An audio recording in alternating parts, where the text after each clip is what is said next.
to the New Zealand Prime Minister, our Prime Minister, the Right Honourable John Key.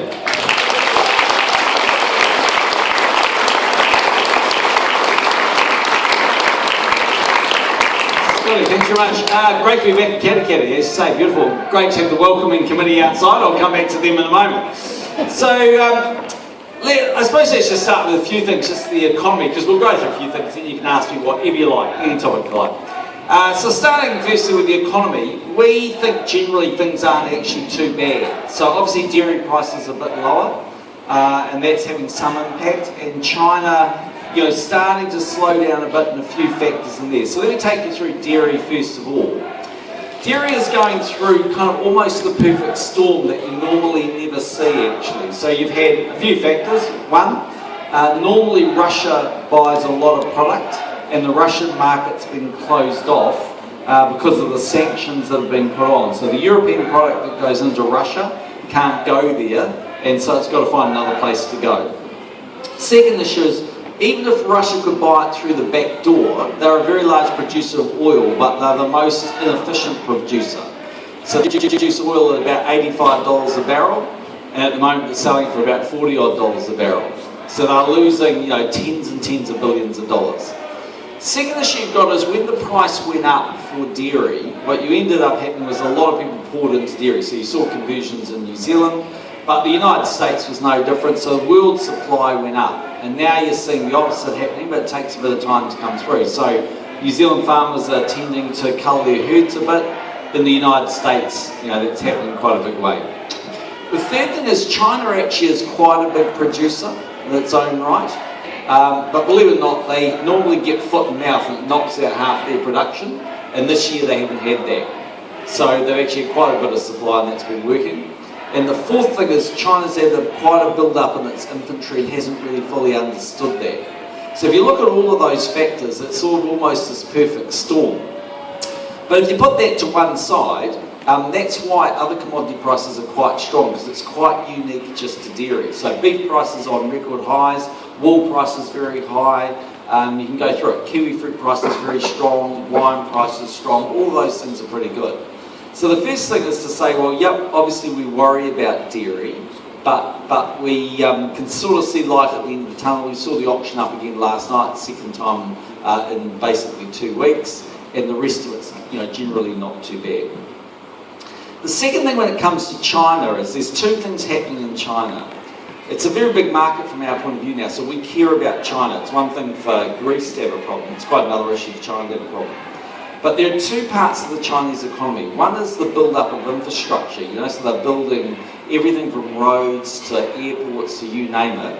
And the second bit of it is consumer demand. So what's happening is they've got 1.4 billion people. They basically are industrialising and they're urbanising and they're getting quite wealthy. So I was at a dinner last night actually with these guys, and one of them was a property developer in Auckland, he's a Chinese guy. But he was saying that he develops property in Beijing. And I said, oh yeah, okay, what's that like? And he said, well, it depends what you want to buy. And I said, well, if I bought an apartment in Beijing, how much would it cost? He said, well, if you bought one by Tiananmen Square, so very flash real estate, one kitchen, one bathroom, 2 bedrooms, $10 million. A little bit more expensive than Katikati or Auckland. Definitely more expensive than Auckland, you'd be relieved to know. But you can see what's happening. So what's happened in China is, there's, whatever it is, 27 or 29 provinces, but they've probably got a bit of ahead of themselves in some of that infrastructure, and there's been quite a lot of inter sort of related loans. So people are very unsure about the loan book, and that's what's causing the volatility in the equity markets. So all that stuff's definitely slowing down, but on the consumer demand side, they're getting wealthier and they just want to buy things. So Bill English was in Chongqing about 3 weeks ago, and he went to this thing, and basically these guys bought kiwi fruit from us. So last year they bought 100,000 trays. This year they bought 200,000 trays. Next year their forward orders are for 1 million. Okay, so they're buying plenty of product. But next to their hotel, that Bill was saying, it was a 80-storey tower and 1 floor was let. So it's a much more significant issue, funny enough, for Australia, the slowdown in China than New Zealand, because they sell them hard commodities. They basically sell them iron ore and coal and things that are steel, the stuff that's used in the manufacture of all this infrastructure. That's the second thing. So if you look beyond that, New Zealand's economy is much more diversified than people think. So just to give you an example, if you take tourism, I'm Minister of Tourism, right? Okay, according to the Prime Minister, I'm doing an amazing job. Okay? He's very proud of me. And so he should be, because last year, if you compare last year and this year, we now have 3 million tourists coming to New Zealand, more than we've ever had before. This year, they've spent just under $3 billion more than they spent last year in New Zealand. That is the entire wine industry and the entire kiwi fruit exports. And that's just the increase extra.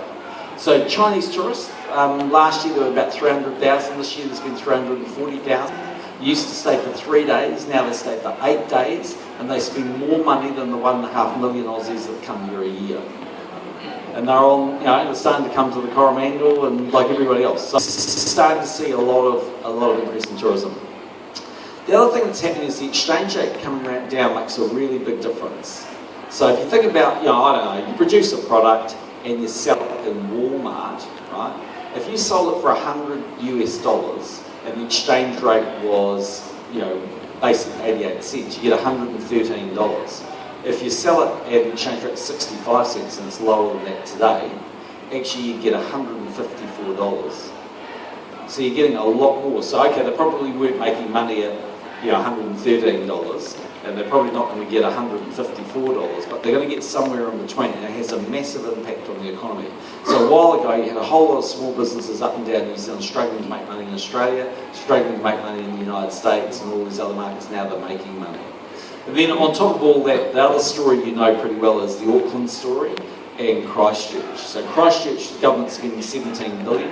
We spend $100 million a week there. It's an unbelievable amount of money. We spend $40 billion in total in the Christchurch rebuild.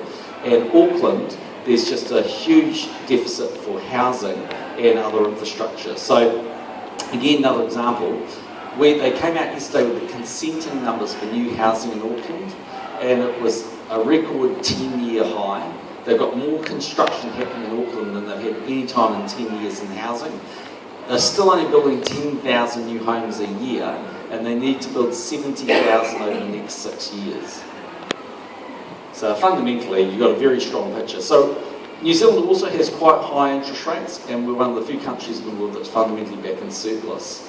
So we have a lot more options than everybody else. So it's not to say that, the world is in a bit more challenging place and there aren't issues and there aren't headwinds, but if you pick up the paper or you watch TV, you kind of think it's 2008, 2009, and I just don't think it is that. I think it's trickier. I think we'll grow at a slightly lower, it won't be anything like it was, 7 years ago, Prime Minister. So the second thing that's worth a bit of chat about is these guys outside. Okay, so this is right. TPP, just to get a few facts right on the table, because I could go out and tell them, but they don't want to listen anyway. It is what it is, because I've said these things before, there's nothing new, but to understand. TPP is a trade agreement. It includes 12 countries. We are one of the 12. So included in that is the United States, Japan, and Vietnam, and Malaysia, and Australia, and all of these other countries. So the first thing they try and tell you is it's somehow in secret. So you might have looked at their little billboards on the way in, and that's what they said, it's in secret.